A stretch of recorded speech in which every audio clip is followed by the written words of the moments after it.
Alright, let's see if we can remember actually how this works. So, the last time I put a video on this channel was more than 4 years ago. 4 years. Wow. Where's 4 years gone? That's been a long ass time. So this video is going to probably come in two kind of parts. The first little bit, I'm going to try and keep it short because I don't even know where this is going to lead, so this is kind of off the cuff, spur of the moment type thing. So we're going to have a bit of an abridged version of the last 4 years, what the hell's been going on, what I've been doing in terms of life in general and gaming as well, and then some ideas about where we might be going in the future and why I've even dug out a camera. I mean, I'm recording this on my phone right now. All my old recording stuff's long gone. I don't know where it is. So basically, yeah, like 4 years. So the last time we were doing videos, even what you can call regularly, was back in Warhammer Fantasy 8th edition. Playing that fairly regularly, battle reports going up as often as I could do them. Going to tournaments, giving tournament reports, all that sort of thing. And then Age of Sigmar happened. Games Workshop released Age of Sigmar and killed Fantasy 8th edition. They stopped supporting the game anyway, even if it hadn't have done what it did to the community. It fractured it right across the middle. People that loved the new direction that Games Workshop went in, and people like myself that didn't like it. Had some problems with the game, and that's when the channel died, because the game I was enjoying playing at the time was gone. No one was really playing it anymore. Everyone moved away, and obviously we went in the new directions, and the community that was around the game just ceased to exist. What was disappointing for me at the time is I had some concerns with the game, some problems. I did things I didn't like, and when I've voiced those concerns, I mean, I've got nothing against Age of Sigmar now. I've not even looked at the rules since they initially came out, so people tell me it's a lot better now than it ever has been. It's just not what I want from a game. I play other skirmish games. But what I'm missing is a rank and file mass fantasy game. That's what I was enjoying at the time. So nothing against anyone that likes Age of Sigmar, not at all. But when the rules first came out, I thought it was really childish. A game that was aimed at children, really. I mean, that's not meant to offend anyone that enjoys playing the game. That was just my perception. It wasn't a game I was interested in playing. But what I found really disappointing is when I voiced those concerns and I tried to talk to people about the game, about things that I didn't like, what mistakes I think Games Workshop were making in terms of the game changing. In my opinion, there was a lot of personal attacks that came towards myself and other people. You guys saying we were just crying, we were whinging, we were complaining unnecessarily, we should just get behind the game and things like that, and we're called like rage quitters and all derogatory language thrown against us personally for criticisms of a game. And that was the most disappointing aspect of the whole thing, was that we weren't seemingly able to separate amicably. It wasn't. It was a nasty divorce, as you might want to say. So that was disappointing. But it wasn't long after we stopped playing fantasy. In fact, I think it was the very last tournament I went to was the Midlands GT, 2016 maybe, 2015. I should know. I've got a trophy from it somewhere. The best high elf general. At that tournament, we were stopping over in a hotel, and we were actually playing War Machine in the hotel room overnight in between the 2 days of the event. So the group of people I was playing with regularly at the time, my sort of close friend group into playing fantasy, we all jumped over to War Machine at that point.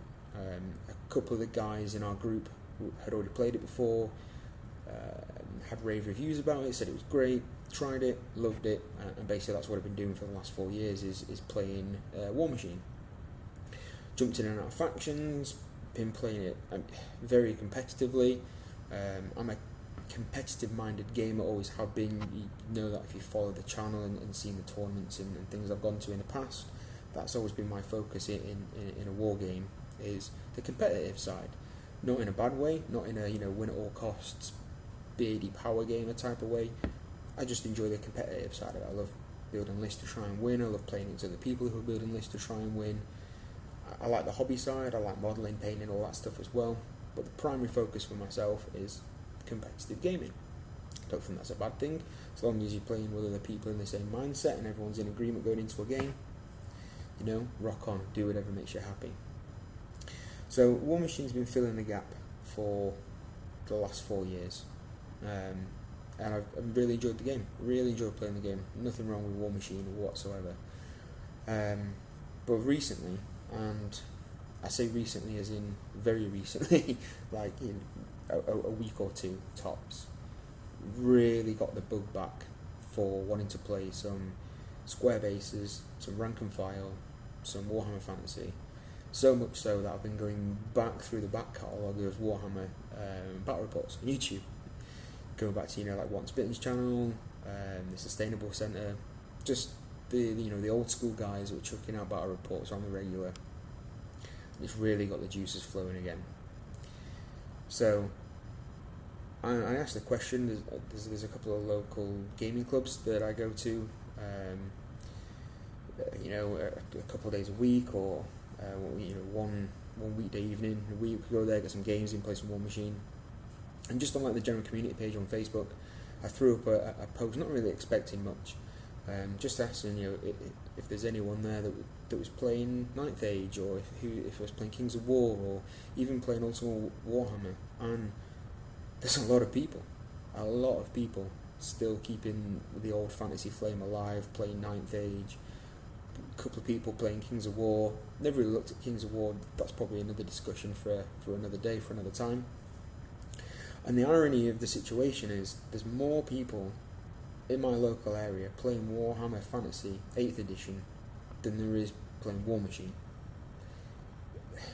I've tried to kickstart a War Machine community locally. We've gone from the tail end of Mark II, when we had 10 to 12 people fairly regularly turning up at the club and getting games in, and then Privateer Press dropped Mark III, changed a lot of the rules. I think it made the game better. Not everyone agrees with that, of course, and you're never going to make everybody happy, but that drove a lot of people away, and we went from 12 to 3 or 4, and then it went to 2. Basically me and one other player, and we just played each other every week. We were going to the club, we were paying the subs to go there every week. Just a few, it's only small changes to keep the club going. Everyone pays a bit, but we just realised what's the point? We're playing each other at the club. It's all the time. So we ended up just investing in a gaming mat, some terrain, and a board to play at my house. And that's what we did for a good couple of years, I think. Yeah, probably 2 years, maybe not quite that long, but around that time period, where it was just me and one friend. We just played War Machine on my dining room table with the table out, and that was my gaming experience. So there's me and one other person.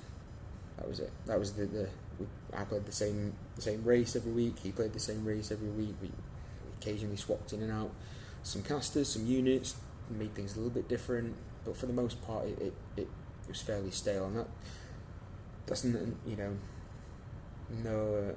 held against me or the guy I was playing with. We can't help who's in the local area. It's just how it goes. And he, who I was playing with, he got a new job, which meant he couldn't game really in the evenings anymore. He could only game on the weekends, which I can't really do, which I'll come to just a second. But when he games on the weekend, his primary game is Kings of War, and that's what he wanted to put his focus in. He didn't have as much spare time as he used to sort of split across 2 games. The little time that he had now with his new job, he wanted to focus on Kings of War. So the one player I was playing against regularly stopped playing.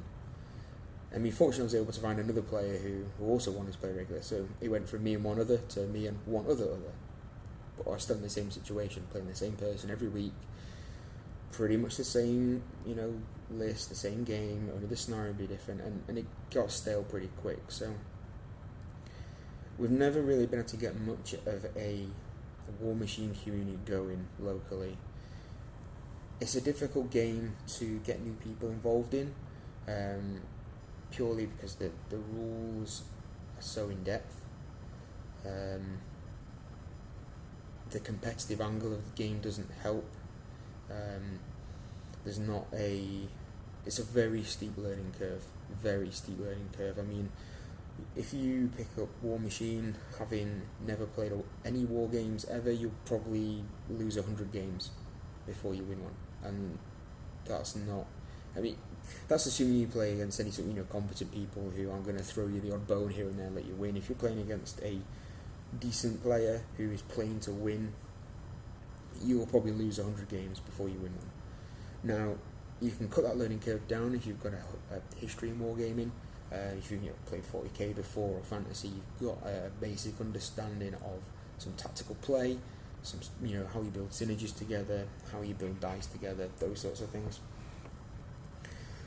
But even still, you're going to lose 25 games before you win one.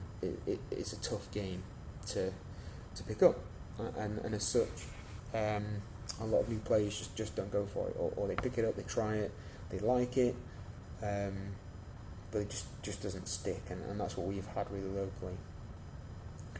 So, yes, it just made me want a new outlet, basically, and it seems that there's actually a strong group of people keeping the game going, that I can pick up some Warhammer Fantasy Armies again, and play no more or less casually or competitively than I have been doing anyway. Delving a little bit further down the social media rabbit hole, I found a group on Facebook who are running competitive tournaments all over the UK. They're running events up in Sunderland, they're running them fairly local in Sheffield, running them down south in London. I mean, and again, it's a growing group on there. It really seems like when I, in a sense, turn my back on that whole community and the whole game, mainly out of disgust for the Decision Games Workshop made, and I'm sure there'll be a video coming out on my reflections on the whole period and how things have gone for Games Workshop since, and some misconceptions around their success since. So I'm probably partly to blame that I did completely cut off that aspect of what I was doing in terms of gaming, but I think I'm back.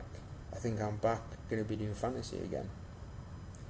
There's more people locally that I can play, and fundamentally that's all that's important. There's no point playing a game of this nature if there's no one locally to play against. It's just fundamentally of how a 2-player war game works. Something like in Infinity or Malifaux could be brilliant, but as far as I know, there's no one around here that plays it. So what would be the point in me picking up one of those games? And that's sort of how I feel about War Machine. I'm almost my own worst enemy in terms of War Machine, because I'm a competitive gamer. I like to go to tournaments and I like to stand a chance of doing well. I like to think I can go there, be competitive, get some wins, beat some players, and have a good result for myself. War Machine, you need to play regularly, like 4, 5 or more games a week to stay on top of the meta, to stay on top of all the different interactions in the game.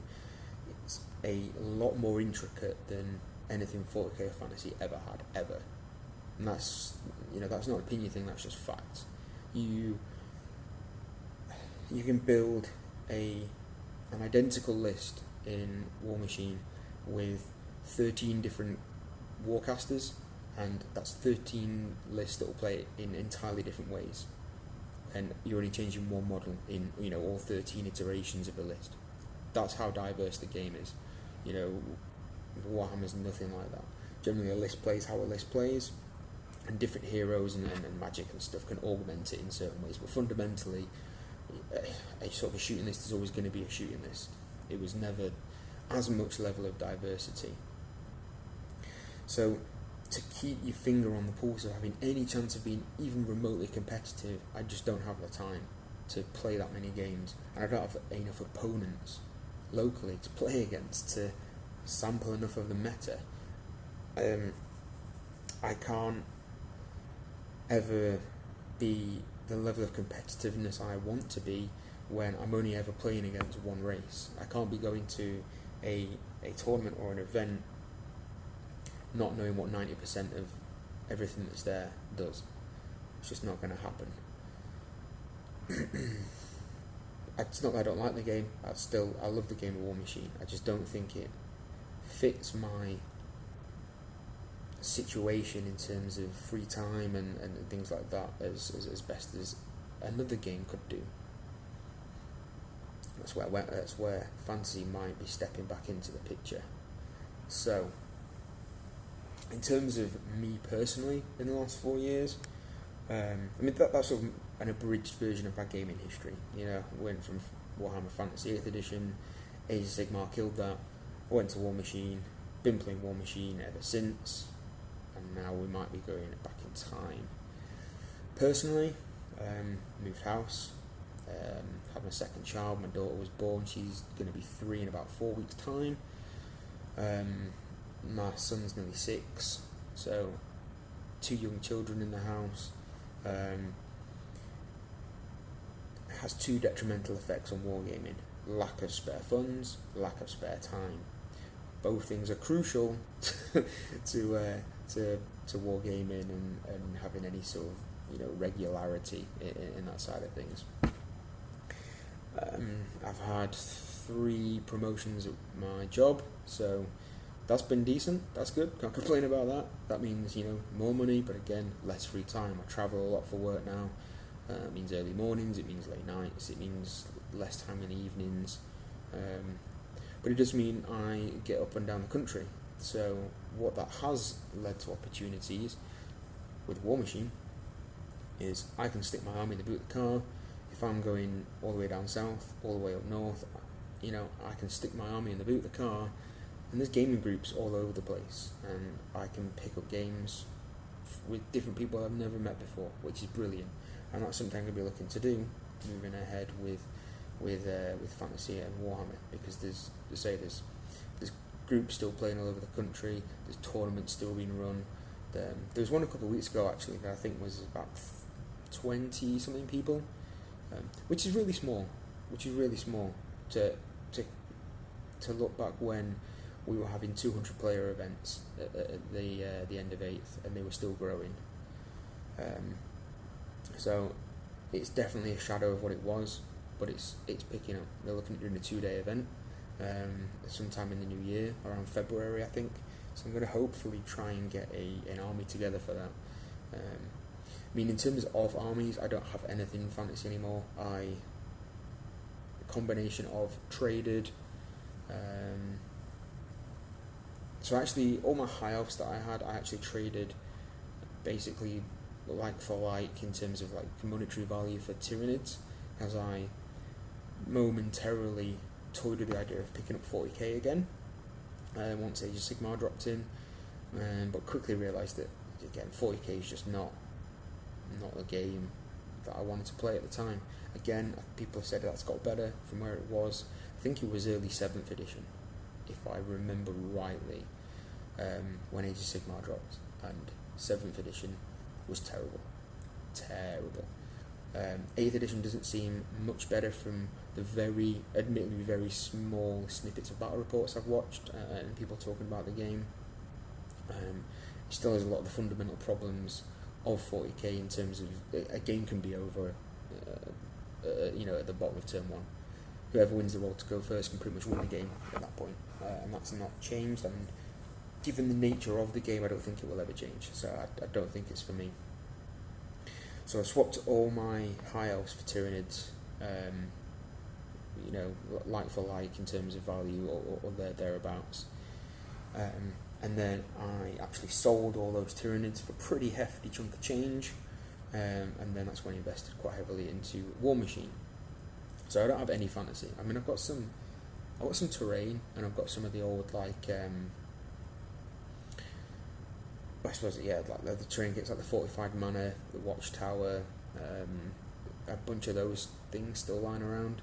But in terms of like models, yeah, I just got rid of everything. I actually remember just throwing a load of like models that were still on sprues. I just threw them in the bin. I remember I was clearing out my my shed and found a box full of sprues and boxes, most of which had been clipped off and used for various things. But there was like High Elf chariots in there. There was some of the excuse me, I can't remember what they were called back in the day, but the High Elf bird chariots. There was some of them brand new in the box. I just threw them away. I couldn't be bothered with the hassle of selling them, and I remember just picking them up, and I probably regret the decision now. I mean, I'm not exactly worried about the money that I could have made, because it would have been nominal, really. But it was a bit of a rash decision. I was just angry still, sort of say a bit of resentment to what happened to the game, and I just threw them in the bin. And then I found a big old stack of army books. I had like my old Empire book, High Elf army book, Orcs and Goblins, Beastmen, the rule book, a whole pile of old, and I remember I chucked them out in the garden and I just burned them. Oh, it was funny. I was doing some gardening and I was burning just some garden waste, some leaves and sticks and stuff like that, and yeah, I just got them out of the shed and just chucked them in the fire. That was funny. It was funny. It was quite a some kind of cathartic moment where I just got to let it all out and then zen from that moment on. It was quite funny. So I literally own nothing. Now I've been able to get a lead on some fantasy stuff. I mean, you can pick it up still from Games Workshop. Some of the old races are still in play, but I don't know if I ever talked about it on the channel. But towards the closing stages of 8th, well, before we knew it was the closing stages of 8th, I was looking at buying a Bretonnian army and getting into Bretonnia. Now, of course, they've been discontinued from Games Workshop, so you can't buy them anymore. You can still find them like on Facebook marketplaces and stuff, and wargame trading groups for a fortune. I saw a thing a few weeks back where someone was selling a old school Bretonnian battalion, and people were offering like £400 for it, like happily, not even under duress, like literal gold dust. Now I've got a lead on picking up some Bretonnian stuff at very reasonable prices, and oh, I need to get a drink. Really dry mouth. I think I'll be used to this now. The amount of sort of public speaking and talking that I do these days with my new job. Yeah, so I'll be able to source some Brett stuff, and that's on its way. So when that comes in, I'm gonna obviously get it built and painted up, and start again with some small games. Been talking to people locally, throwing together a Facebook group chat, and in there we're talking about getting like a mini campaign going to play some small border patrol games like 500 points, just to get people back into the game and pick up the rules again, and from there plan to just quickly escalate, play full-size games again. And I've already spoken to them about saying I used to make battle reports, you guys cool if I take pictures? They're all up for it. Great. So it may well be that Rising from the Dead could be some fantasy battle reports on the channel. So that is something I'm quite excited for. And it's quite telling, actually, that within a few days of seriously talking about fantasy again, writing up some army lists, which is a breath of fresh air, I've got to say. The customization of characters and heroes, unit options is a real sidestep from anything in War Machine. Everything's very set. You buy a unit and you get what the unit has. that's how it works. There's no customization in there really. You know, you buy a character, or you buy your leader who's a character, and you can't change what they do. You can't change what they have, which is fine because there's enough difference in the characters to give you that variety. But I miss the old school way of doing it. You know, you buy your lord, you give him some gear, you tool him up for a specific role, and that's what he does for you. And I would miss that. And being able to do that again has been a breath of fresh air. But that's a bit of a tangent. The point is, it's telling that within 4 years of playing War Machine, I've never once felt the desire to get the camera out and make a video again. And yet here I am a few days after talking about fantasy in any sort of seriousness again, and the camera's out and I'm recording again. And I think that says a lot. So the question is, or I suppose it's a multitude of questions, is how easily can I get everything back together again? I mean, I don't think I've got enough dice to play fantasy. You know, War Machine at max, you use like 5 dice. That's it. That's like the most you'll ever use in a single roll. It's generally 2 for every attack. In fantasy, with like a Bretonnian Lance Charge, it can be like 20 attacks. You know, if you're doing a horde of attacks, it can be 50. I need some more dice. I don't even know if I've got a 3-inch and 5-inch blast template anymore. I don't even know if I've got a flame template anymore. I don't know if I've got a like angle arc of sight thing anymore. I don't even know if you can buy these things anymore. I'm sure you must be able to somewhere. But it's pretty exciting times, and I'm pretty looking forward to it. So if anyone has even picked up this video, probably no one's watching the channel anymore because it's been dead for so long, but if this does ping on anyone's feed, brilliant. Thanks for being here, thanks for watching again, thanks for sticking through 27 minutes of me rambling absolute bollocks. We're going to go on an adventure. Let's see where we end up.